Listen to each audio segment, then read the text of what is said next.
not trying to be a hater, but seeing some of the insider footage, the brief video clips, seeing Jenny Rodewig leave Kaltag, and the dogs look very hesitant. No one's barking, no one's enthusiastic. Obviously, I talked about rookies who I thought were not going to finish. And Charmaine Morrison was one. Quincy Mount's still out there, but I just question the preparation, whether they have enough races with their dogs and experience. And this is a tough route, a lot of river, and leaving Kaltag one looking that hesitant, even if you've got 10, 11 dogs or 12 dogs on the line. In terms of Jenny Rodewig, I'm not confident she's going to finish.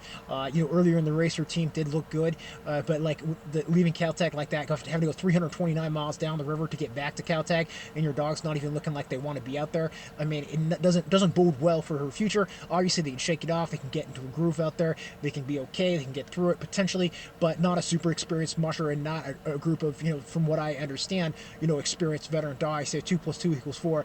I'm going to predict that team is not going to finish Iditarod as well. And like I said, we've got 5 scratches right now, and the back half of the field.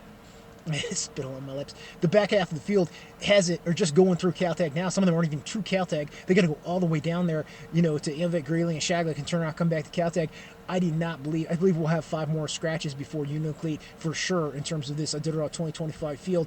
Tell me what you think about that. Not being a hater, I'm just realistically looking at how long, it took those teams to get to Ruby, and how long it took them to get to Kaltag now, and how they just don't look sharp.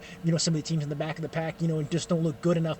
Again, like when Jeff Dieter was talking about whether he's decision to continue down the Iditarod Trail or not, he pulled out. He won the quest this year. You have to, at some point, chalk it up, and I think, it's a tough decision for a musher to make, but it's a coach's manager. It's not about your ego. It's about building for next year and setting things up for success, and you don't need to grind it out just to grind it out. You know what I mean? Is the hard truth. Sometimes it is better, I think, for a musher to call it quits and to build for another year, even if it's a hard decision to make. Everyone's got their own goals, and their own thoughts, in their own rapport with their team, and their own knowledge of their team, yada yada. But when you see a team leaving Kaltag 1 not looking like they're happy to be out there, and not looking like they're barking, they're not wagging their tails, and they look pretty pretty unenthusiastic, it's a pretty clear sign that they probably shouldn't be out there, is my take on it.